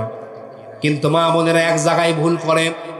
অনেক মা বোনেরা নামাজ পড়ে, রোজা রাখে, কালো বোরকা পরে, হাতে পায়ে মোজা পরিধান করে চলাচল করে, সব কিছু ঠিক আছে, আর নিজেকে নেককার মনে করে। না না, ওই সময় পর্যন্ত আপনি নেককার হবেন না যেই সময় পর্যন্ত আপনার মধ্যে 4টা গুণ পাওয়া না যাবে। জোরে বলেন, কয়টা গুণ? 4টা গুণ যদি কোনো মা বোনদের মধ্যে পাওয়া না যায়, তাহলে সেই মা বোনদের দুনিয়াও ধ্বংস, আখিরাতও ধ্বংস। মা বোনদের 1 নম্বর গুণ হলো, তার স্বামী যখনই বাড়িতে আসবে সঙ্গে সঙ্গে দুনিয়ার সব কাজগুলো স্থগিত করতে হবে। তার স্বামীকে সময় দেওয়া, এটাই তার জন্য আসল কাজ। কথা বলেন, কথা ঠিক কিনা? তার স্বামীকে সময় দেবে, এটাই তার জন্য ফরজ, প্রধান দায়িত্ব। কিন্তু আজকে বাংলাদেশে এরকম বউ না থাকার কারণে অধিকাংশ স্বামীরা পরকিয়া করে। পরকিয়া প্রেমের পিছনে দায়ী হলো অধিকাংশ নারী। ও যদি একটু রেসপন্স করে, বিশ্বনবীর হাদিসের দিকে তাকায়া আল্লাহর হাবিব সাল্লাল্লাহু আলাইহি ওয়াসাল্লাম বলেছেন, স্বামী 8 ঘন্টা 7 ঘন্টা ডিউটি করার পরে বাড়িতে আসে, আর বউ ওই দিকে হাঁসের খাবার নিয়ে ব্যস্ত আছে না নাই? কথা কন না ভাই? স্বামী 8 ঘন্টা 7 ঘন্টা ডিউটি করে বাড়িতে আসছে, আর বউ ওইদিকে মুরগির খাবার নিয়ে ব্যস্ত। কিরে, তোর কাছে কি ওই মুরগি বড় হয়ে গেল? ওই মুরগির গলা টিপে মারা দরকার। হ্যাঁ ভাই, ওই মুরগির গলা টিপে মারা দরকার। স্বামী 8 ঘন্টা 7 ঘন্টা ডিউটি করে বাড়িতে আসছে, ওইদিকে আবার কিছু কিছু বউ আছে সিরিয়াল নিয়ে ব্যস্ত। স্টার জলসা, জি বাংলা, এগুলো নিয়ে পড়ে আছে। ছোট্ট যদি সন্তান থাকে, সন্তানকে পাঠিয়ে দেয় আর বলে, বাবা যাও দরজায়, তোমার বাবা নক করেছে, দরজা খুলে দাও, আমি যাচ্ছি। আছে না নাই? খবরদার মায়েরা, এগুলো কাজ আপনি করবেন না।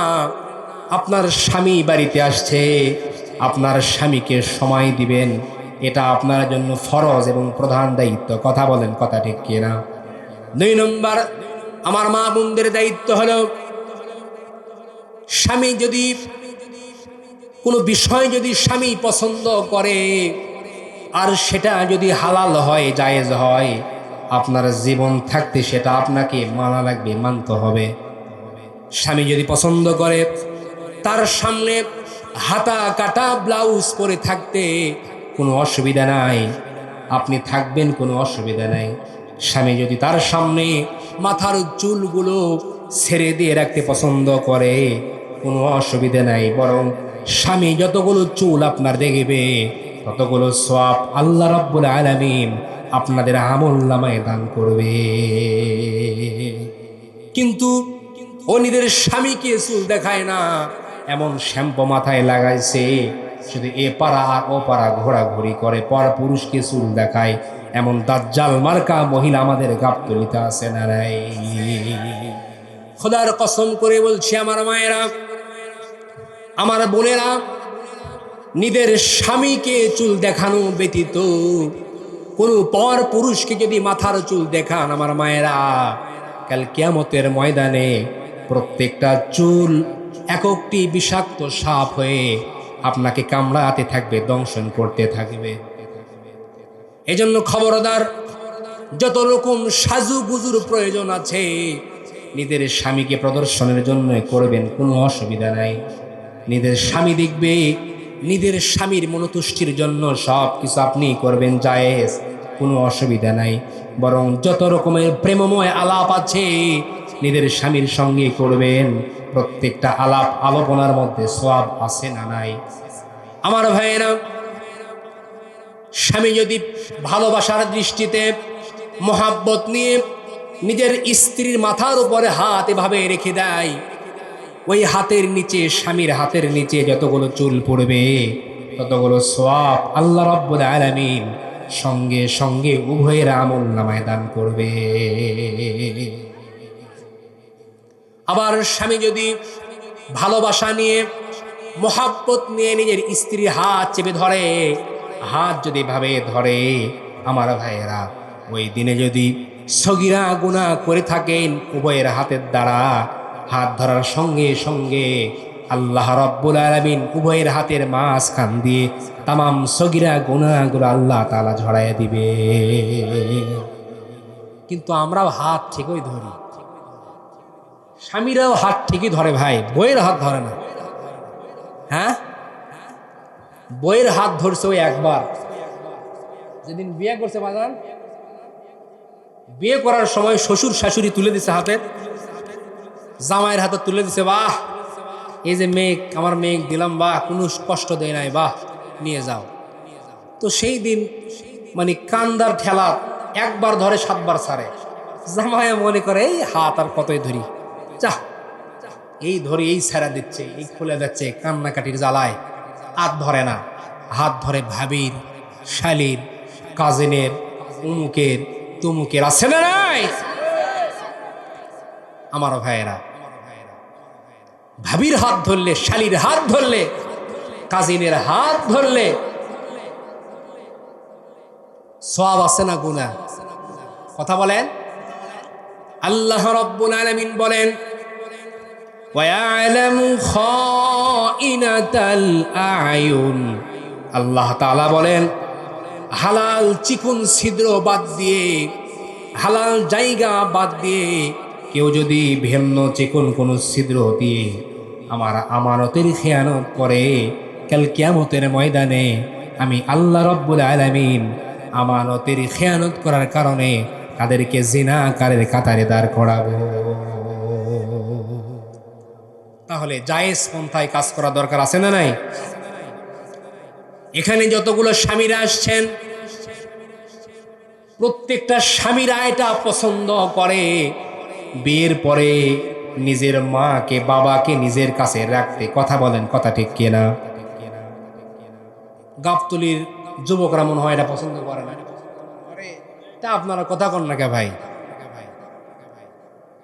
এখানে যতগুলা স্বামীরা আসছে, প্রত্যেকটা স্বামীরা এটা পছন্দ করে বিয়ের পরে নিজের বাবাকে নিজের কাছে রাখতে, মাকে নিজের কাছে রাখতে। কিন্তু 100টার 98% মহিলারা এটা চায় না, বারবার শ্বশুর বাড়ি থেকে ফোন দেয়, আলাদা থাক, আলাদা খা, ভালো থাকবি, ভালো পড়বি, আছে না নাই? খবরদার আমার মায়েরা, যেই মানুষটার জন্য 30টা বৎসর মেহনত করেছেন, 40টা বৎসর মেহনত করেছেন, পরিশ্রম করেছেন, আপনার শ্বশুর শাশুড়ি আজকে বার্ধক্যে উপনীত হওয়ার কারণে তাদের কোনো মূল্য নাই নাকি? খবরদার অসম্মান করবেন না, সম্মান করবেন, শ্রদ্ধা করবেন। আমার কলিজার টুকরা যুবক ভাইদেরকে বলি, যুবক, দুনিয়ার জমিনে যদি সাকসেস আর সফলতা যদি অর্জন করতে চান, প্রত্যেকটা মুহূর্তে মুহূর্তে নিজের মাকে বাবাকে শ্রদ্ধা আর সম্মান করে যান। অনেক যুবক আছে মাকে গালি ঘর থেকে বের করে দেয়, বাবাকে মারধর করে, বাবাকে প্রহার করে মাকে ঘর থেকে বের করে দেয়। আমার ভাইয়েরা, যুবকদের পায়ে হাত রেখে বলি, যুবক খবরদার নিজের মাকে কষ্ট দিও না, নিজের বাবার গায়ে হাত দিও না। যুবক, নিজের তুমি মাকে বাবাকে ঘর থেকে বের করে দাও নাই, বরং তুমি তোমার জান্নাতের রাস্তাটাকেই বন্ধ করে দিয়েছ। কারণ জান্নাতের রাস্তা যদি 10,000 কিলোমিটার যদি দূরত্ব হয়ে যায়, আর মায়ের সঙ্গে বাবার সঙ্গে যদি তোমার সুন্দর আচরণ থাকে, তাহলে আল্লাহ রাব্বুল আলামিন এত লম্বা রাস্তাকে মুহূর্তের মধ্যে 1 সেকেন্ডের রাস্তায় পরিণত করে দিবে। আমার মা বোনদের 3 নম্বর দায়িত্ব হলো তার স্বামীর অনুপস্থিতিতে তার সন্তানকে এবং মাল সামানাকে ইসলামের প্রতি বিসর্জন দিতে হবে, ইসলামের দিকে ধাপিত করতে হবে, ইসলামের পথে খরচ করতে হবে। 4 নম্বর শর্ত হলো কোনো পরিস্থিতিতে, যতই কঠিন পরিস্থিতি হোক না কেন, কোনো ক্রমেই কোনো সময় নিজের স্বামীর মনে আঘাত দিয়ে কখনোই বদদোয়া দেওয়া যাবে না। এটা আপনাদের উপরে হারাম করেছেন যিনি তিনি কে?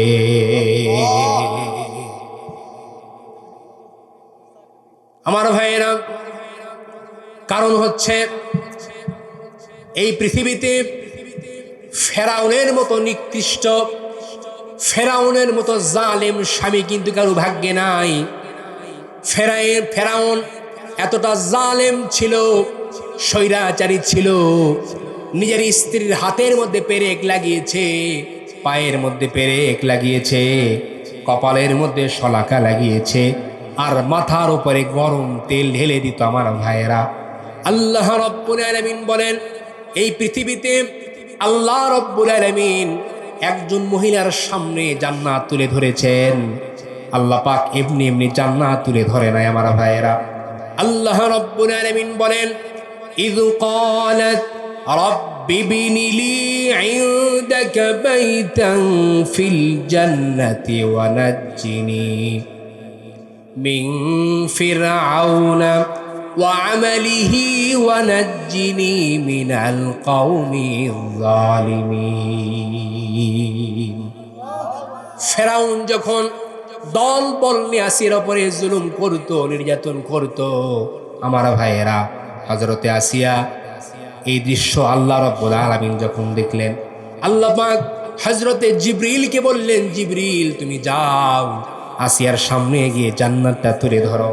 হযরতে জিবরিল আসিয়ার সামনে এসে জান্নাত তুলে ধরেছেন। আমার ভাইয়েরা, জান্নাত দেখে আসিয়া খুশি হয়েছেন, আল্লাহকে বলতেছেন, ওগো আল্লাহ, এই জান্নাতের মধ্যে আমার একখানা ঘর বানিয়ে দাও, যেই ঘরের মধ্যে বসে বসে আমি তোমাকে দেখব।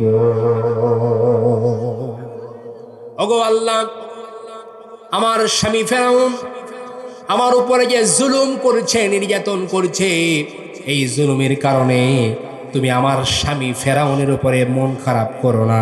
ওগো আল্লাহ, তার দল বল থেকে তুমি আমাকে বাঁচাও, তার কষ্টের কারণে তার উপরে তুমি গজব দিও না, তার কষ্ট থেকে তুমি আমাকে বাঁচাও, তার জুলুম থেকে তুমি আমাকে বাঁচাও।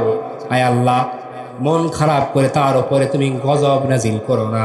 এত কঠিন পরিস্থিতি হওয়ার পরেও আমার ভাইয়েরা, যারা পরিমাণ নিজের স্বামী ফেরাউনকে বদদোয়া দেয় নাই।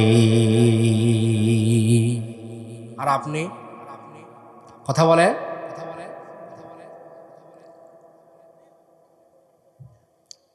সারা জীবন সব দিছেন, সারা জীবন বউ সব দিছেন ভাই,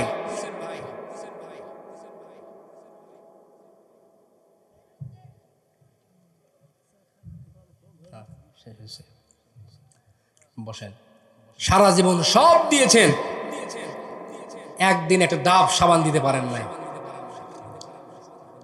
সাথে সাথে কয়, এই পুরুষের সাথে বিয়ে হয়ে আমার জীবনটা ঝালাবালা, কোনো কিছুই আমি পূর্ণতা পাইলাম না। আছে না নাই? সারাটা দিন হাড় ভাঙ্গা পরিশ্রম করতেছেন, দরজায় নক করা মাত্রই ওই চাল নেই, ডাল নেই, অমুক নেই, তমুক নেই, সারাটা দিন খেলে ভ্রম করে ঘোড়ো, তোমার কোনো কাজ নেই, কাম নেই, কিচ্ছু নেই। আছে না নাই? সব দিয়েছেন, একদিন ঈদের আগে বায়না ধরছে একটা পাখি ড্রেস দরকার, হয় নাই, আয় সর্বনাশ। এমন এক পুরুষের সাথে, এমন এক ছেলের সাথে তোমরা আমাকে বিয়ে দিছো মা, জীবনটা ঝালাবালা, কোনো কিছু আমার পূর্ণতা পাইলাম না। তাহলে কি করবেন আপনি জীবনে? নামাজ কালাম পড়ে, রোজা রেখে, তাহাজ্জুদ পড়ে, কালো বোরখা পড়ে, সব শেষ। আমার মায়েরা, আল্লাহ রাব্বুল আলামিন এই দুনিয়াতে আর একজন মহিলাকে আল্লাহ পাক জীবন্ত অবস্থায় সালাম জানাইয়েছেন, কন্যা সুবহানাল্লাহ। হযরতে খাদিজাতুল কুবরা রাদিয়াল্লাহু তাআলা আনহাকে স্বামীর প্রতি শ্রদ্ধা এবং ভক্তি থাকার কারণে, স্বামী ভক্তা হওয়ার কারণে, মক্কার জমিনে তৎকালীন সময়ে 7 নাম্বার ধনী ছিলেন হযরতে খাদিজাতুল কুবরা রাদিয়াল্লাহু তাআলা আনহা। ইসলাম গ্রহণ করার পরে সব সম্পত্তিগুলো নবীজির খেদমতে পেশ করেছেন, আল্লাহর হাবিবের কদম মোবারকে এনে ঢের করেছেন। আল্লাহর হাবিবকে বলতেছেন, নবীজি আপনি সব কিছু ইসলামের জন্য আপনি বিসর্জন দেন, কন্যা সুবহানাল্লাহ। আর বর্তমান সময়ে এমনও মেয়েদেরকে আমরা দেখেছি আমার ভাইরা, স্বামী ক্যান্সার রোগে আক্রান্ত আর স্ত্রী একটি হাতের বালাও বিক্রি করতে চায় না। আছে না নাই? আপনারা মনে কথা বুঝতেছেন না ভাই? আছে না নাই? স্বামী ক্যান্সার রোগে আক্রান্ত, বউ হাতের একটা বালা বেচকে ভাই এই বেচতে চায় না। ভাই মরে যায় যাক, এখনো বয়স অল্প আছে, বিয়া অন্য জায়গায় বসা লাগে, বসবো। কথা কন না কে? আছে না নাই? আমার ভাইরা খবরদার, আপনার স্বামী আপনার কাছে কতটা দামি জিনিস, শ্রদ্ধার পাত্র, আপনি এটা জানেন? আল্লাহর হাবিব সাল্লাল্লাহু আলাইহি ওয়াসাল্লাম বলেছেন, আল্লাহ তাআলাকে ব্যতীত, আল্লাহ রাব্বুল আলামিনকে ছাড়া অন্য কাউকে যদি সিজদা করা জায়েজ হতো, বৈধ হতো, তাহলে আমি আমার উম্মতের সমস্ত নারীদেরকে অনুমতি দিয়ে দিতাম তারা যেন তাদের স্বামীদের পায়ে সিজদা দেয়। পান্না সুবহানাল্লাহ। এই জন্য আমার মায়েরা, স্বামীকে শ্রদ্ধা করতে হবে, ভালোবাসতে হবে, মহাব্বত করতে হবে।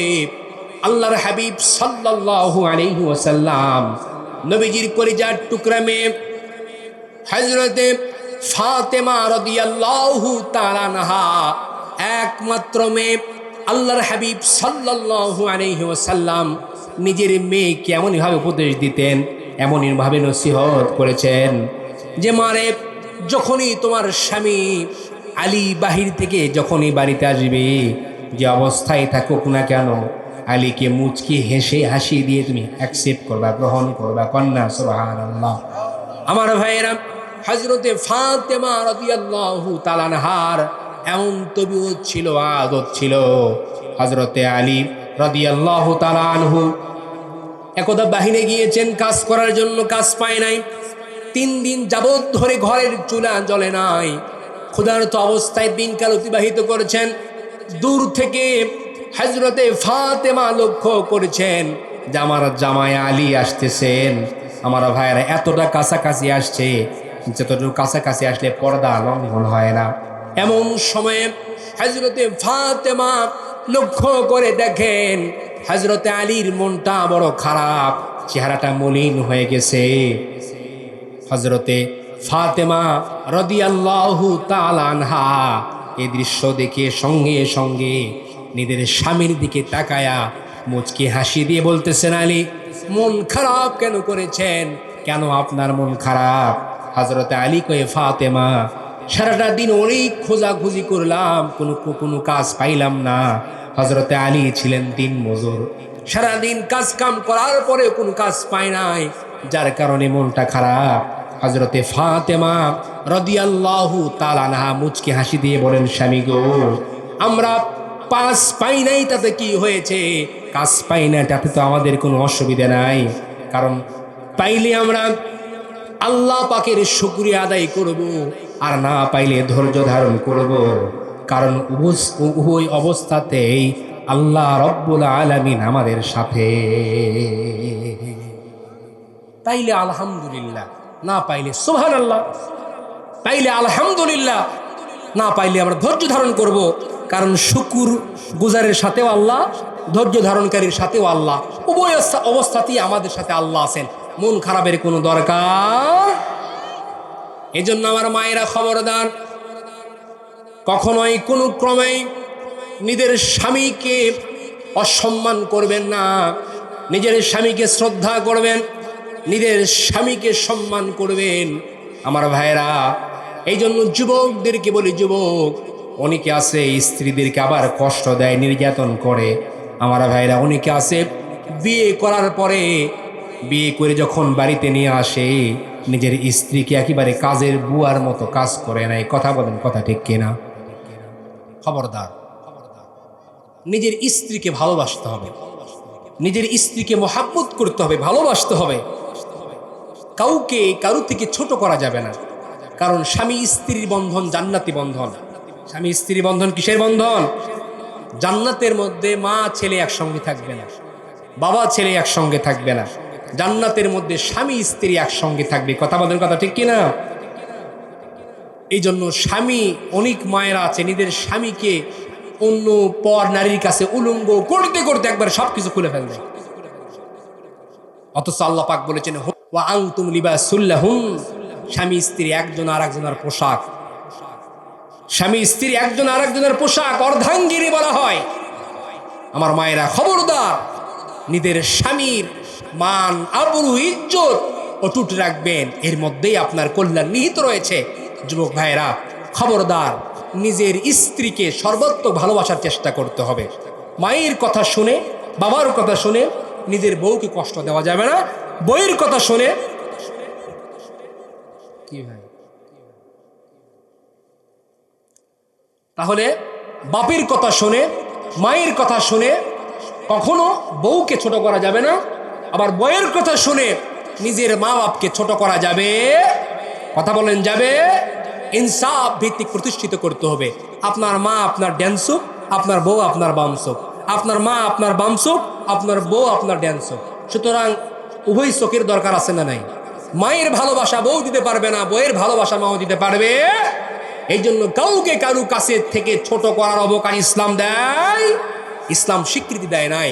অনেক মায়েরা আছেন বৌমাকে প্রাথমিক পর্যায়ে মেনে নিতেই পারে না। অনেক সময় এই সেই নিজের বৌমার সামনে নিজের মেয়ের প্রশংসা, অমুকের প্রশংসা, তমুকের প্রশংসা।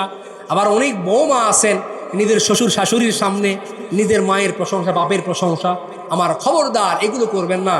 আমার মায়েরা সবসময় বৌমাদেরকে নিজের মেয়ে মনে করবেন, আর বৌমারা প্রত্যেকটা মুহূর্তে মুহূর্তে নিজের শ্বশুর শাশুড়িকে নিজের আব্বা আম্মা মনে করবেন। তাহলেই শান্তি ফিরে আসবে। কথা কোন ঠিক কিনা? আর যুবক ভাইয়ের আল্লাহ পাক অবশ্যই মাথায় কিছু দিয়েছে, কারু কথায় কাউকে কষ্ট দেওয়া যাবে। হযরতে ফাতেমা রাদিয়াল্লাহু তাআলা আনহা অসুস্থতার মধ্যে দিনকাল অতিবাহিত করছেন, বিছানার সঙ্গে লেগে গিয়েছে, বাড়িতে খাওয়ার মতো কিচ্ছু নাই। হযরতে আলীকে বলেছেন, আলী বড় অসুস্থতা ভাব লাগছে, গায়ে আমার প্রচন্ড জ্বর, একটি আনার আমি খাইতে চাই। কি খাইতে চাই বলেন? আনার খাইতে চাই। বাড়িতে টাকা পয়সা কোনো কিচ্ছু নাই। জান্নাতের সার্টিফিকেট প্রাপ্ত একজন মানুষ, তার পকেটে টাকা নাই, পয়সা নাই, বাড়িতে খাবার দাবার কোনো কিছু নাই। নিজের প্রিয়তমা স্ত্রী যেন তেন স্ত্রী নয় আমার ভাইয়েরা, জান্নাতের সমস্ত মহিলাদের সরদারিনী। কথা বলেন, কথা ঠিক কিনা? হযরতে ফাতেমা রাদিয়াল্লাহু তাআলা আনহা আনার খাইতে চাইছেন, আনার। হযরতে আলীর কাছে কিচ্ছু নাই। হযরতে আলী ফাতেমাকে বলছেন, ফাতেমা আজকে বাজার থেকে চাদর বিক্রি করে হলেও তোমার জন্য একটা আনার কিনে নিয়ে আসবো। হযরতে আলী রাদিয়াল্লাহু তাআলা আনহু বাজারে চাদর নিয়ে চলে গেছেন বিক্রি করার জন্য। আমার ভাইয়েরা, চাদর বিক্রি করে একটি মাত্র আনার কিনছে। আনার, সে আনার কেনার পরে সেটা আবার ব্যাগের মধ্যে করে বাড়ির দিকে নিয়ে আসতেছেন। কন্যা সুবহানাল্লাহ। তাহলে এখান থেকে সুন্নত হচ্ছে বাজার অল্প হোক, স্বল্প হোক, ব্যাগের মধ্যে নিয়ে আসা। কথা কোন ঠিক কিনা? কিন্তু দুর্ভাগ্যবশত বলতেই হয়, আমাদের এই পোড়াদহ মেলা, এই পোড়াদহ মেলা 7 কেজি 8 কেজি 10 কেজি কাতলা মাছ কিনে ব্যাগ আছে, বস্তা আছে, সব আছে, কিন্তু একেবারে মোটা দড়ি দিয়া বাঁকা করে বেঁধে মোটর সাইকেলের পিছনে ঝুলিয়ে ঝুলিয়ে নিয়ে আসে। কথা কন না কেন ভাই?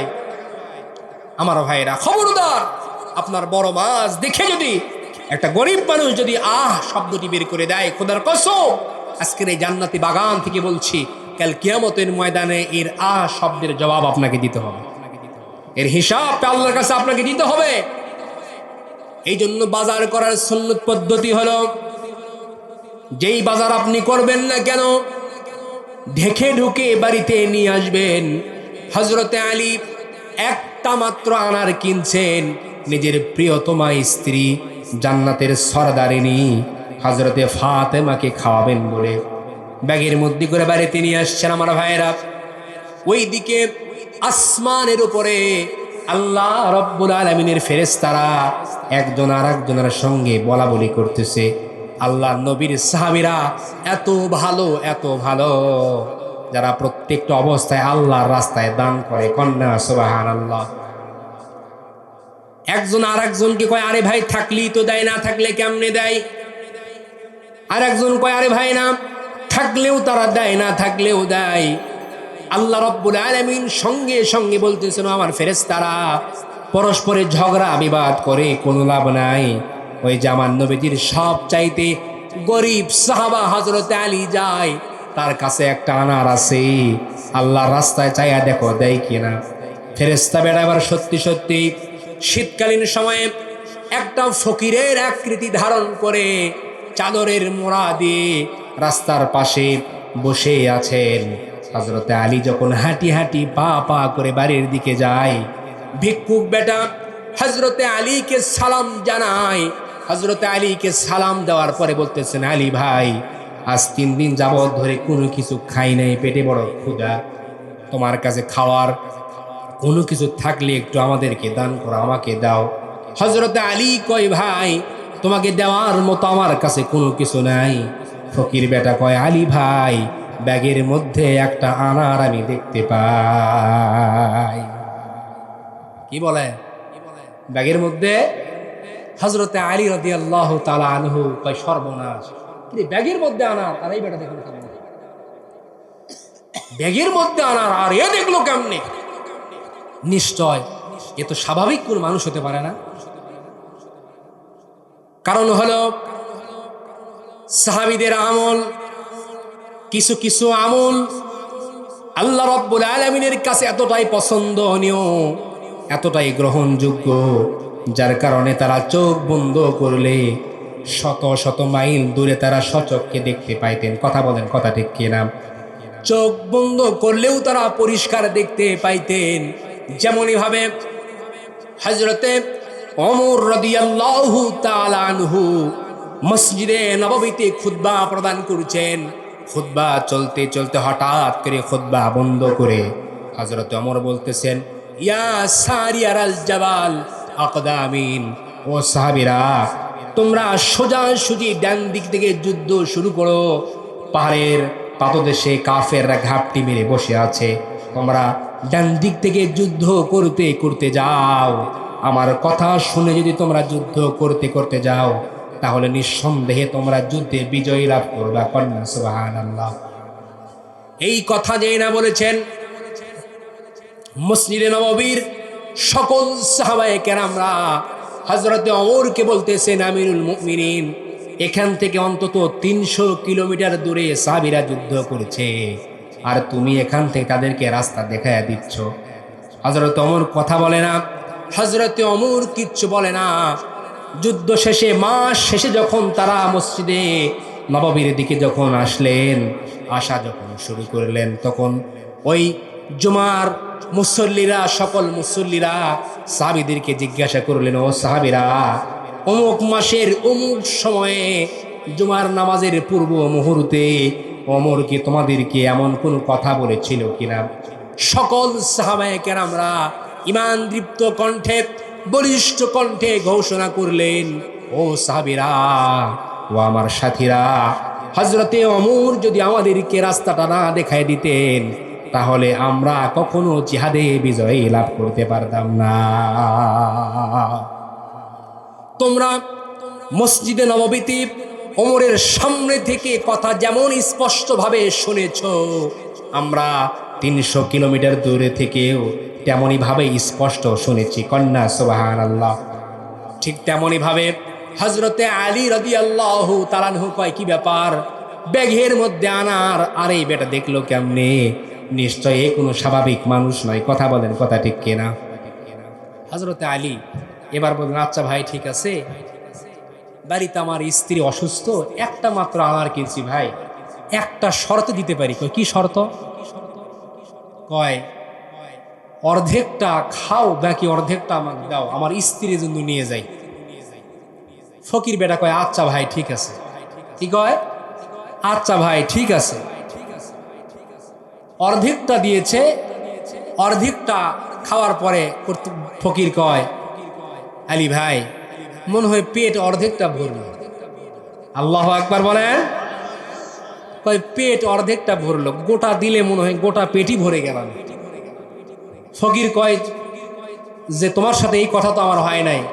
কই, ভাই আমার জন্য চাই নাই, বা আম্মা সাইলা ফালা তানহা, আল্লাহর জন্য চাইছি, যদি দাও। আল্লাহর কথা বলেছেন হযরতে আলী বাকি অর্ধেক আনারটুকু দিয়ে দিয়েছেন, কন্যা সুবহানাল্লাহ। বাকি আনার দিয়ে দুশ্চিন্তায় পড়ে গেছে, সর্বনাশ, আমার স্ত্রী জ্বরে আক্রান্ত। এখনকার মতো জ্বর নাকি? আগের যুগে তো জ্বর হয়েছে মানুষ মারা গেছে, ঠিক না? আগের যুগে জ্বর হয়েছে মানুষ মারা গেছে ভাই, এখন তো জ্বর হইলে মানুষ বেঁচে থাকে। হযরতে আলী রাদিয়াল্লাহু তাআলা আনহু চিন্তায় পড়ে গেছে, সর্বনাশ, কি একটা টেনশনের মধ্যে পড়ে গেলাম। এই রাত্রিবেলায় আমার স্ত্রী যদি আনারের কথা বলে, কই পাবো আমি? তো এই চিন্তা নিয়ে হাঁটি হাঁটি পা পা করে দরজায় নক করবে, আবার করবে না, করবে আবার করবে না, এরকম করতে চাই, আবার ফিরে আসে। আবার মনে মনে কয়, আল্লাহ, অন্তত এই রাত্রিবেলায় যেন আমার স্ত্রীর আনারের কথা স্মরণ না থাকে। কারণ রাতের বেলায় যদি আনারের কথা মনে হয়, কই কই পাবো, কোত্থেকে নিয়ে আসবো, ঠিক কিনা? আর দিনের বেলায় যদি স্মরণ হয়, যেখান থেকেই হোক, যেভাবেই হোক, ম্যানেজ করা সম্ভব, ঠিক কিনা আমার ভাইয়েরা? তো হযরতে আলী রাদিয়াল্লাহু তাআলা আনহু এই চিন্তা নিয়ে যেই না নক করছে দরজায়, হযরতে ফাতেমা রাদিয়াল্লাহু তাআলা আনহা একেবারে মুচকি হাসি দিয়ে দরজা খুলে দিয়েছে, কন্যা সুবহানাল্লাহ। আলীকে বলতেছেন, আলী, আনার মনে হয় পাও নাই, তাই না? আনার মনে হয় পান নাই। হযরতে আলী কয়, পাইছিলাম, ও আম্মা সাইলা ফালা তানহা, একজন সাইল চেয়েছে, আল্লাহর রাস্তায় দিয়ে দিয়েছি। হযরতে ফাতেমা রাদিয়াল্লাহু তাআলা আনহা মুচকি হাসি দিয়ে বলেন, আমিও পরিপূর্ণ সুস্থ হয়ে গিয়েছি। জোরে বলেন না ভাই সুবহানাল্লাহ। স্বামী স্ত্রী আনন্দ চিত্তে বিছানায় শুয়ে ভালোবাসার কথোপকথন করেছেন, প্রেমময় আলাপ করেছেন। এমন সময় ঘুম ঘুম ভাব, এখনো ঘুম ধরে নাই। কারণ দুনিয়াতে যদি এক গুণ যদি কেউ দান করে, একটা আনার যদি কেউ আল্লাহর রাস্তায় দান করে, দুনিয়াতে আল্লাহ রব্বুল আলামিন তাকে 10 গুণ বাড়াইয়া দেন, কন্যা সুবহানাল্লাহ।